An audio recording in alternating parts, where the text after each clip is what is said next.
Good morning. Savitribai Phule पर्यावरण एवं शिक्षण संस्थान के बीएड सेकेंड ईयर के पेपर थर्ड की शैक्षिक प्रबंधन के यूनिट फर्स्ट के बारे में आज हम जानेंगे। यूनिट फर्स्ट है शैक्षिक प्रबंधन की अवधारणा, अर्थ, परिभाषा एवं विशेषताएं। तो शैक्षिक प्रबंधन जैसे कि शिक्षा में प्रबंधन, शिक्षा की व्यवस्था करना।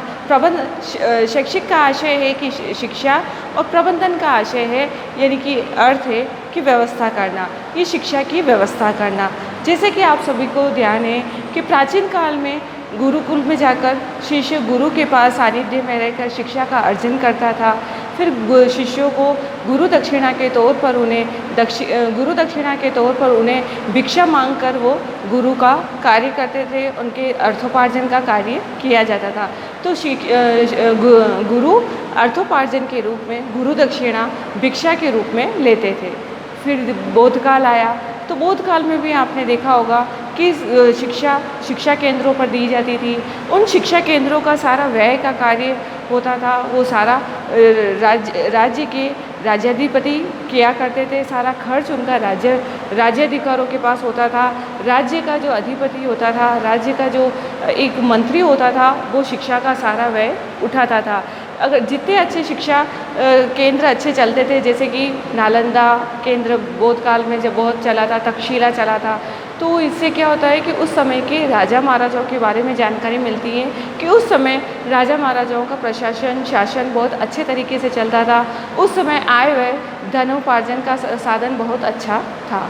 फिर उसके बाद मध्यकाल आया, तो मध्यकाल में शिक्षा शासकों के अधीन ही रहती थी। उन्हें स्त्रियों को घर से बाहर नहीं निकाला जाता था, स्त्रियों को शिक्षा का अधिकार नहीं था।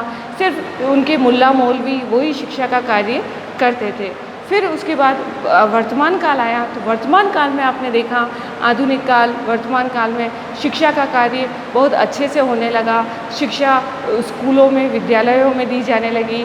उसके लिए अच्छे अच्छे प्रबंध किए जाने लगे।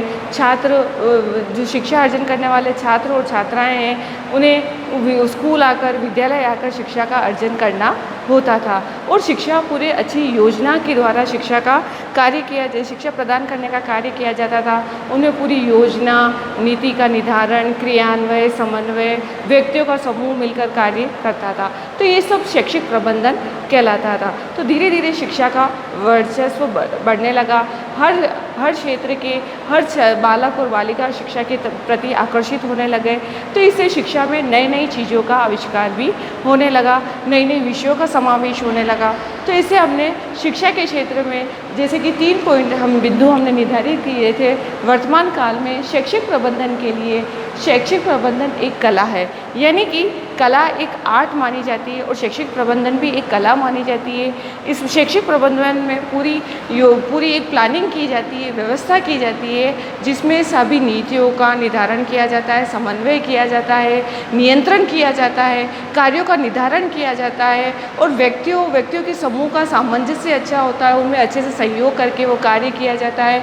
और तो शिक्षा दी इसीलिए जाती है कि इसमें छात्रों के भविष्य का निर्धारण हो, निर्धारित लक्ष्यों की प्राप्ति की प्रक्रिया पूर्ण हो, इसीलिए शैक्षिक प्रबंधन की योजना बनाई जाती है। तो शैक्षिक प्रबंधन एक कला है। तो कला जिस तरीके से आपने देखा होगा कि जब हमें भूख लगती है तो हम भोजन करते हैं, तो भोजन की थाली में हम सबसे पहले रोटी खाते हैं। तो रोटी को भी आपने देखी होगी, रोटी बनाना भी एक कला होती है, क्योंकि रोटी पूरी गोल होनी चाहिए, वो अच्छी तरीके से सीखी है या नहीं सीखी है, उसकी परत पतली है या मोटी है, वो बीच में से मोटी है या साइड से पतली है, इस तरीके से उसकी उसको अच्छी तरीके से निहारा जाता है, देखा जाता है कि उसको किस तरीके का बनाया है। तो ये भी रोटी बनाने की भी एक कला होती है। उसी तरीके से शैक्षिक प्रबंधन भी एक कला है कि शिक्षा से संबंधित जो सारे कार्य होते हैं, उस कार्यों की प्लानिंग किस तरीके से की गई है, कि उसमें किन किन कार्यों का समावेश किया गया है, किन किन लोगों को उसमें ऐड किया गया है, और नीति का निर्धारण कैसे किया गया है, कार्यों को किस तरीके से निर्धारित किया गया है, कौन कौन से व्यक्ति उसमें कार्य कर रहे हैं, उन लोगों का सहयोग कैसा है। इस तरीके से पूरा उनके निर्धारित कार्यों का वो पूरा उनका देखा जाता है कि ये किस तरीके से कार्य है। अगर कार्य अच्छे तरीके से हुआ है, पूरी प्लानिंग अच्छे तरीके से हुई है, तो इस तरह से देखा जाता है कि इसकी कला पक्ष का अच्छे तरीके से देखा गया है। क्योंकि कला पक्ष में व्यक्ति की बुद्धि विवेक के द्वारा जो कार्य किया जाता है, उस कार्य के लक्ष्य के उद्देश्यों की जो निर्धारित उद्देश्य होते हैं उनकी पूर्ति अच्छे से हो जाती है, तो शैक्षिक प्रबंधन के एक कला पक्ष को दर्शाता है। तो उसी तरीके से शैक्षिक प्रबंधन एक विज्ञान भी है। शैक्षिक प्रबंधन एक विज्ञान है, इसको इसलिए कहा गया है क्योंकि शैक्षिक प्रबंधन एक साइंस टेक्नोलॉजी भी मानी गई है कि वैज्ञानिक विधियों का इसमें प्रयोग किया जाता है। जिस तरीके से आपने देखा है कि बालक शिक्षा अर्जित करने के लिए नई नई विधियों को सीखता है, उसके नवीन तथ्यों का अन्वेषण करता है, उसका बुद्धि इतनी शार्प होती है, वो तर्क और विवेक के आधार पर क्वेश्चन करता है। तो इन सभी की योग्यता टीचर में भी होनी चाहिए। तो उस शैक्षिक प्रबंधन में टीचर की भी योग्यता, मतलब टीचर को इस तरीके से ऐसे टीचर होने चाहिए जो बच्चों की क्यूरियोसिटी, बच्चों की जिज्ञासाओं को शांत कर सके।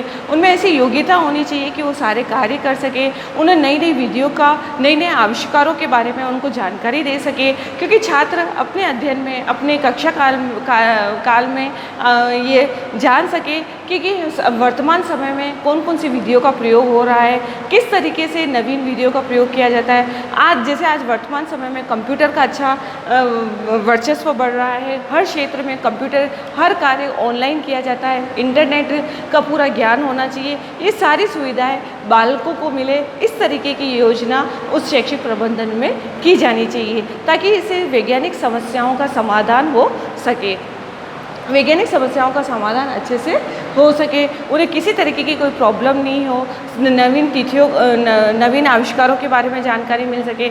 जैसे जैसे बालक कक्षा में आगे बढ़ता है तो उसे रिसर्च से संबंधित, उसको अनुसंधान से संबंधित उसका ज्ञान होना चाहिए। जैसे कि आपने देखा होगा कि जैसे जैसे बालक अपना अध्ययन उच्च शिक्षा के क्षेत्र पर जाता है तो वो रिसर्च संबंधी कार्य करता है। तो रिसर्च संबंधी कार्य में भी उसको फील्ड में जाना होता है, उसको डेटा कलेक्शन करने होते हैं, उनका कंक्लूज़न निकालना होता है, निष्कर्ष निकालना होता है, फिर उनका परिणामों का विश्लेषण करना होता है और फिर उसके आधार पर उसका परिणाम निकालना होता है। इसी तरीके से गणित में भी होता है, गणित विषय भी होता है कि उसको किस तरीके के सवाल दिए हैं तो उसको कौन सी ट्रिग्नोमेट्री के आधार पर उसको सोल्व किया जाए।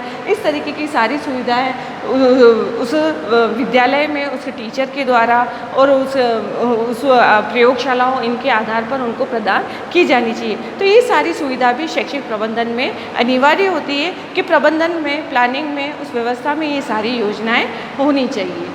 फिर है शैक्षिक प्रबंधन कला और विज्ञान दोनों है। शैक्षिक प्रबंधन कला और विज्ञान इसीलिए माना है क्योंकि कला के बिना भी विज्ञान अधूरा और विज्ञान के बिना भी कला अधूरा। यानी कि कला के आधार पर अगर कोई वस्तु है तो उसकी सुंदरता, उसको किस तरीके से उसकी बनावट है, ये सारी व्यवस्था कला को निर्धारित करती है। उसी तरीके से विज्ञान में नवीन विधियों का, नवीन समस्याओं का, वैज्ञानिक विधियों का, समस्याओं का समाधान कैसे किया जाता है, उनका निष्कर्ष कैसे निकाला जाता है, उनका विश्लेषण कैसे किया जाता है, फिर परिणाम क्या प्राप्त होता है, ये सारा विज्ञान पर आधारित होता है। जैसे एक सिक्के के दो पहलू माने जाते हैं कि इस सिक्के के दोनों पहलू अति आवश्यक होते हैं, उसी तरीके से शैक्षिक प्रबंधन में भी कला और विज्ञान दोनों ही अति आवश्यक है। ये थी शैक्षिक प्रबंधन की अवधारणा।